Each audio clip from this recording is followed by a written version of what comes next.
everyone, I'm Melissa from Knitting the Stash, and this is episode 39 in the podcast series.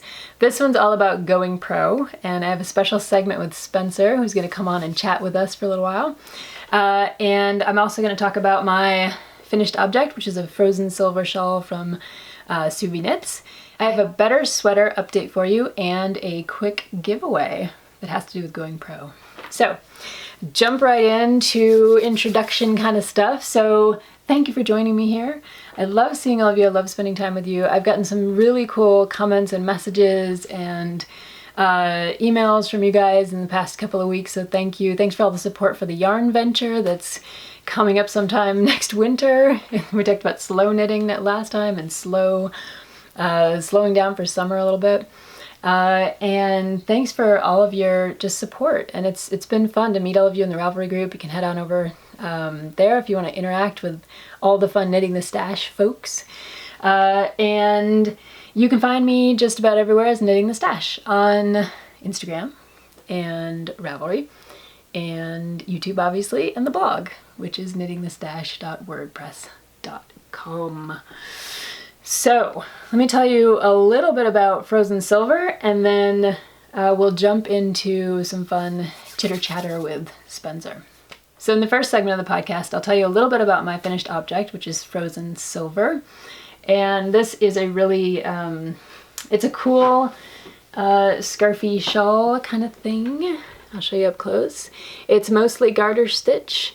And then it has these two different slip stitch patterns in it. One is this kind of crisscrossy pattern, and one is this wave pattern. Both with slip stitches, so you're always using just one color at a time. You're never using more than one color at once. And I made mine a little bit smaller than the pattern called for, and that's partially because I like scarves and shawls that are about this size, and that way I can wear them as a kind of scarf in the winter. It just suits me a little bit better, so I like that. This is a triangular shawl, so it's one of those that you start all the way down here on this tiny little corner with a few stitches, kind of like the Linus shawl. A lot of triangular shawls work this way. You start down at the little corner and you work your way out and up, and you start producing these slip stitch sections, and it just keeps going and going. The thing that I did, because I always modify the patterns that I make, unless I'm doing a sample or a test knit, then I kind of stick to the rules usually. This modification is basically, I showed you on the last podcast that I started making this scarf in just a plain white superwash yarn that I had lying around. And I bought it because it was really cheap. It was like $8 a skein. I was planning on doing some dyeing, and then it kind of sat in my stash for maybe a year or so. And I was like, I really want to just try it out. And this shawl just seemed kind of perfect for it because it's so delicate looking, and Suvi's version of it is knit all in this beautiful gray that it's like a perfect winter color, a little bit of a blue gray. And I was thinking I'd do this in a solid color in the white, but as I knit with that yarn, I just didn't like the definition of the slip stitches, and the definition of the garter just wasn't working out very well. And I happened to pull out one of my KnitCrate boxes, and I think I've posted on the blog and I've talked to you about these. KnitCrate has been sending some really cool subscription boxes to me to review, and in one of them was this really great wool, and it's a KnitCrate brand actually. Let's see if I can get it to focus. There it is, called Audin Wools. And it is a luxury sock yarn, so it's a fingering weight yarn, and this one had 75% superwash merino, 10% cashmere, and 15% nylon in it, in the colorway Weekend. And this was one of their boxes, one of their more recent subscription boxes, and it's this kind of variegated colorway that you're seeing in all the garter stitch here. And I really loved it in the skein. I thought that was really cool looking yarn because it has the benefits of almost a solid color. So there's so much blue to it, but it has these perfect little pops of kind of a deep burgundy or a rusty red that kind of show up when you start knitting into a fabric. And I thought, I really think, I didn't want to go with the solid gray that Suvi went with, but I thought that blue is just a really beautiful kind of background for this shawl. And it worked out. So I'd started doing the garter stitch in this, and I really loved the result.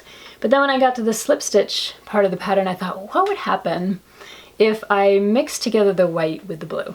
And so all I did was hold them together. And you can see the result there is a lot more depth of field, a lot more kind of texture to those stitches. And same with the wave pattern. And the wave pattern is very basically almost what you do on the back of a heel for a sock. That's that kind of slip stitch pattern that you do on the back of a heel. It's very similar to the wave pattern that you have here. And holding them double was just fine. You can see it didn't really change the edging all that much. The edging is about the same in both places. And I wove in the ends, and I think it just came out really pretty beautifully. And it's like a great length. I'm gonna show you guys. And it's got some cool color and some cool texture to it, which is something that I absolutely love. So that is my Frozen Silver by Suvi Knits. It was interesting too to me. I've been working on so many sweaters, test knits and sample knits, and sweaters of my own over the past couple months that I really needed what Rachel Smith of Wool and Spinning calls kind of like snack knit. She talks about snack spins. This to me is a snack knit. It was something that was really fun to knit, relaxing. I did it on the car trips when we were in New York, on the way to backpacking, all that kind of stuff. And so it came together really fast and fun, and it was like a great in-between project, and now I'm back to my sweaters. So it lists these little snack knits, as Rachel was saying on her latest podcast. Just give your mind a kind of break, give your fingers a kind of break, and just let you get back to enjoying what can be fun about knitting at certain moments, which is just like relaxation. So in this quick segment, I want to talk to you about the Better Sweater that's coming along, and I just want to give you a quick update. The majority of the discussion about the Better Sweater and the Better Sweater series is happening on a separate set of videos, which are called the Better Sweater series, and over in our Ravelry group, where we're having discussions about remaking our knits, our big box store knits, or our knits from our closet. And I thought this was a pretty interesting thing to share with you. I'm not going to show you the whole sweater, but I'm going to show you the sleeve, because I just finished the sleeve. And for those of you who haven't been following the Better Sweater series, basically I'm remaking a big box store sweater by changing it up and doing some things that making some changes to it and modifications that I want to see. It's going to be a bottom-up, cabled fronted, all over cable fronted sweater with a compound raglan yoke. So I've knit the body up to the armpits, and I'm knitting the two sleeves that go along with it, and then I'll join them all together and all the way up to the top to do the yoke. But what I thought was so interesting about this sleeve, which otherwise looks fairly plain and ordinary, is that I was thinking a lot about tension when I was knitting this, because I'm knitting it in reverse stockinette, which is just purling, purling, purling in the round.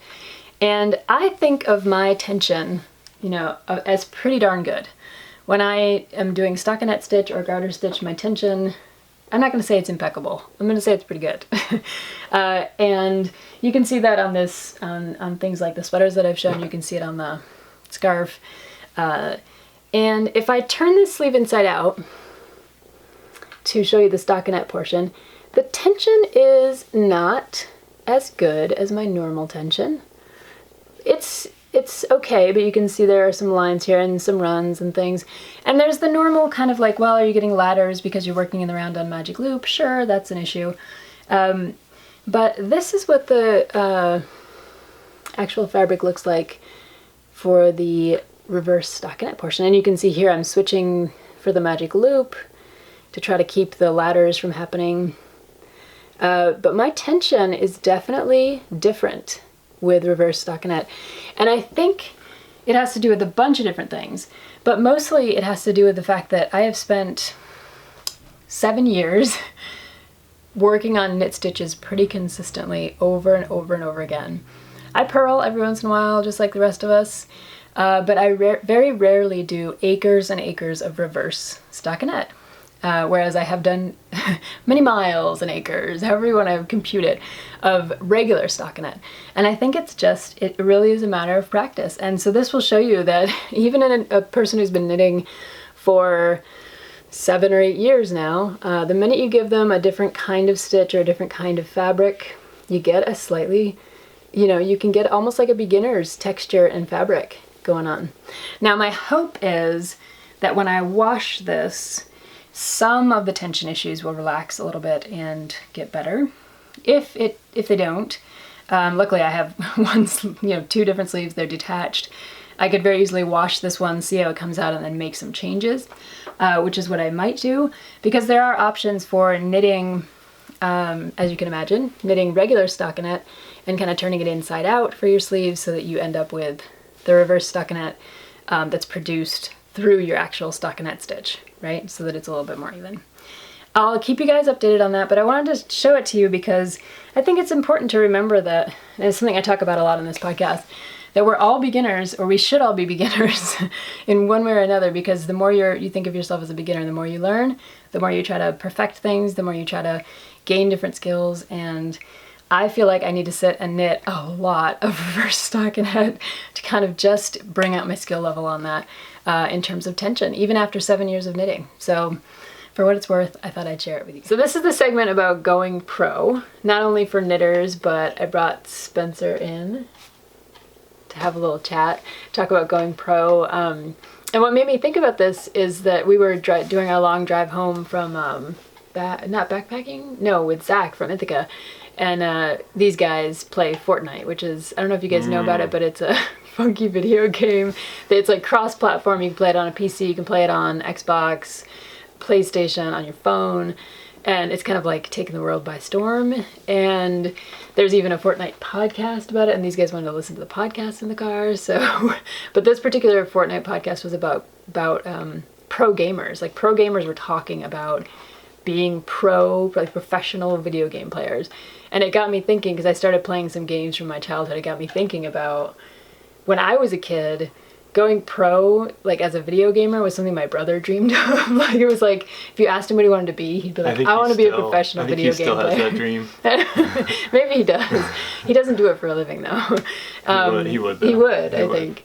And so I was just thinking about like, what does it mean to go pro as a knitter? And do any of us actually ever go pro or feel like we've gone pro? Because I think there's like in most, if you want to call it a hobby or a leisure activity or like these things that a lot of us do outside of our day jobs, there can be a sense, even in your day job, there can be a sense of like feeling like an imposter, or feeling like you're not a professional, or that you're, like what would it take to be a professional? What kinds of are there metrics for it? Are there standards? I mean, I don't know. So it got me thinking about that, and I thought I'd bring Spencer in because he's been converting the prison bus. Because and he's I'm a pro. Fellow YouTuber.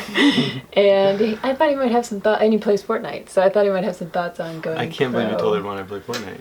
You do? Okay, so, what do I think about it? I think I have sort of like mixed feelings about it. I feel like those professional gamers take a game which, you'd sort of play on the edges of your life, and they make it like a 10 or 11 hours a day kind of thing, and it really does so it becomes like a job. It just, straight up, it's a job, yeah. Their job has, rules and everything. I mean, they're self-employed, so they could not do it one day, but yeah, it's very much a job. Is it fun then? I mean, a lot of us talk about taking things that we love to do and then like doing them all the time for a living. No, it sounds a little grueling, like the way they describe it. And I was thinking about your recent test knits. And sample knits and... Sample knits? Yeah, the ones for the knit shop. Sample knits. The sample knits. Because, that's a job. Because I started knitting 8 hours a day to complete them. Yeah, it was like a job to finish it. And there was one sweater that Melissa finished. And finished it, washed it, blocked it, dried it, mailed it. It didn't kind of linger around here. You were sad about that. I was trying to get rid of it. Actually, if we could do that with the other ones, no. But yeah, there's kind of like a bittersweet thing to the professional, taking a hobby and making it a profession, because it becomes a job, and there are those kind of exacting standards with the job. Yeah. But it also sounds so cool, I know, you get to do what you actually really love. Like if you could do the prison bus 8 hours a day as your job, or your YouTube channel, If I could build things all the time and live off that, I think I'd be happy doing it. Yeah.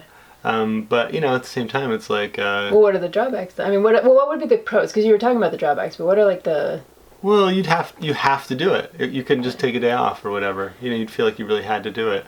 And then also there's that, at least with YouTubers, and I don't know if this happens in the knitting world, but with people who built, like woodworkers and welders and stuff, a lot of times they end up like sponsored by a company, and then that ends up like that's one of the ways they make their money, and then that ends up shaping like what they do. Yeah, what they do, how they work, you know.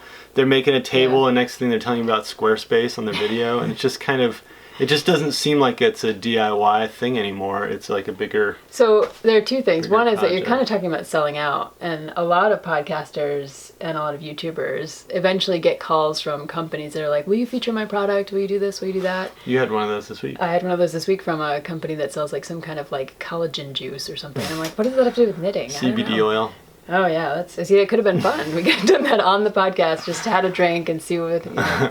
But selling out, and then you're also talking about. It reminds me of another story you were telling me about a YouTuber who, like, used to go out and do all kinds of backpacking and trail running and all like hiking and everything, and then he turned it into his job, and he has to do it every weekend now, so like be away from his family and all that kind of stuff. Yeah. So it's like it becomes sort of relentless. Yeah. Instead of on the sides. The other thing I was thinking about is kind of like the question of at what level you are a professional in your domain. So like this podcast seems pretty professional to me. Like, you know, you don't just like wander around the house and say random stuff. Like you stage it and do it pretty professionally. Why, thank you. And so I don't know, that seems kind of pro, you know? It's not slapdash, is that the term? So that would be a word. And then the other thing is that like the question of if you make $1 doing something, are you a professional? Oh, right. If you're making money at all. Yeah, or is there some threshold, like you have to fully support yourself or something, making 50 grand? Do you have more respect for, I know you watch a lot of YouTube. Do you have more respect for the YouTubers that are kind of like not monetized or that are... Yeah, I guess there's something authentic about someone who just does it for the love of it. And, you know, I think decreasingly you see that on YouTube. Like, even, like, Dude Perfect started out that way. Like, they were just shooting baskets in their backyard, and it was just silly. It was just a silly home video. And there's something kind of authentic about that. But later, when something becomes more produced or monetized or whatever, you know, it's a little cheesy. But I think if you watch YouTube, like I do, Melissa doesn't watch as much as I do, it's just awesome. Like, there's so much really cool stuff on YouTube that's so amazing. And even if someone's doing it to make money, it doesn't mean that it's not, you know, you don't learn from it or see new things. Okay, what about professionalization and passive income? Like, that's the other thing about knitting, I think, that's different than some of these other going pro kind of things. It's like knitting is so slow. Like, I know even speed knitters, like, unless you're a machine knitter, you're taking like a week or two to make a sweater. With you, I mean, I know you take time to build your furniture and your not forts. I wanted to call them it's faster. Like backward shelter. I would think of it as like a backward fort. All right. But it doesn't seem to take quite as long. Whereas knitting takes forever. It seems like if you were product oriented, stitch by stitch. Right. You know, like there are other parts that don't take as long, like the dyeing or.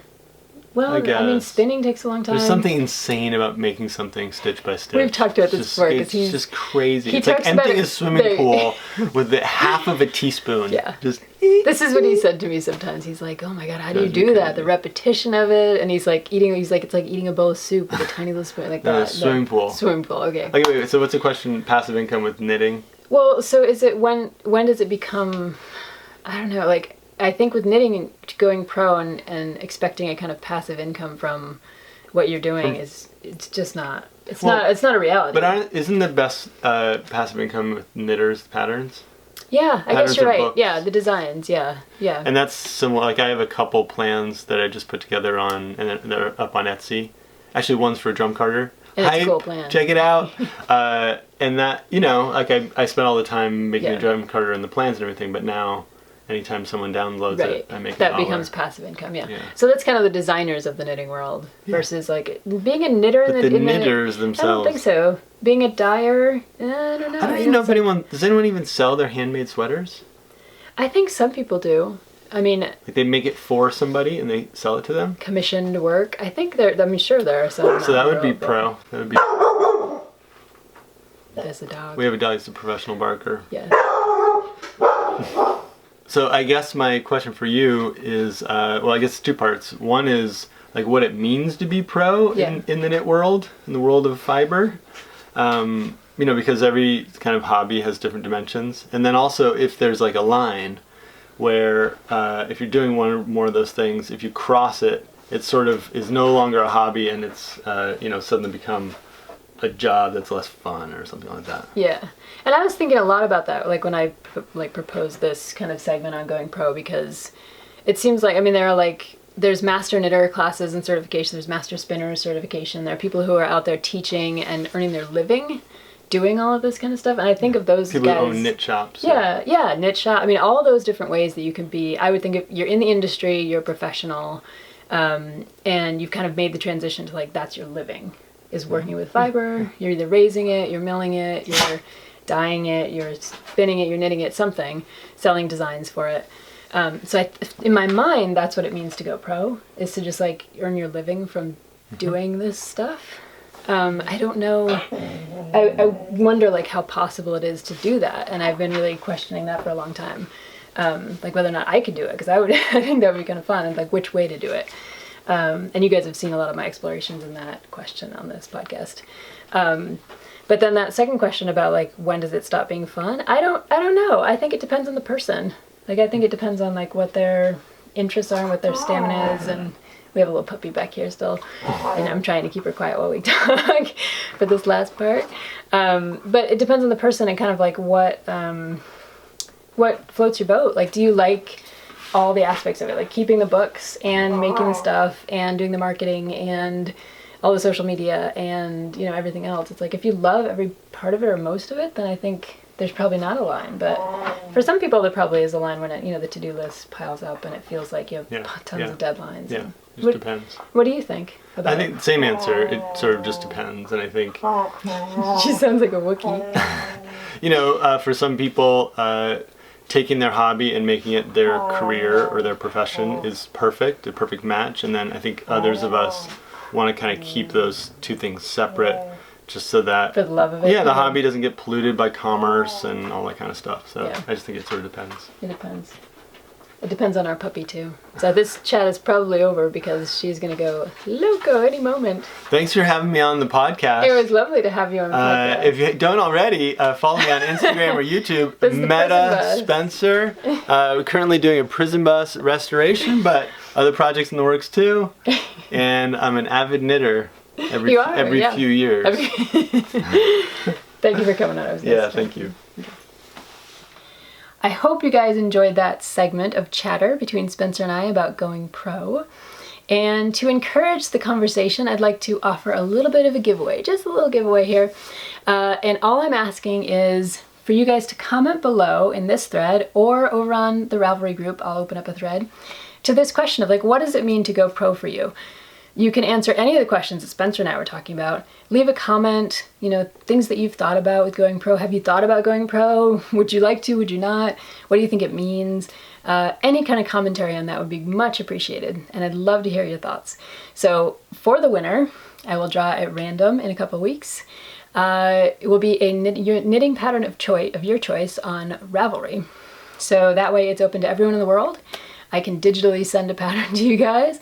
And like I said, I'll draw the winner in a couple weeks by random number generator from both of those threads. So chatter away, and I can't wait to see you guys again in a couple weeks. Thanks for spending some time with me. Take care. Bye-bye.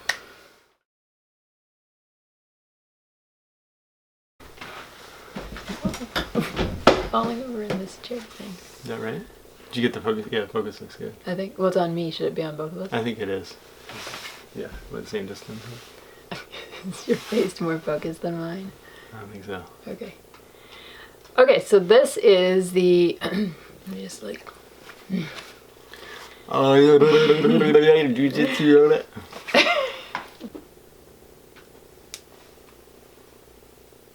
Good. She's wearing the lavender sachet in your sweater. Is that okay?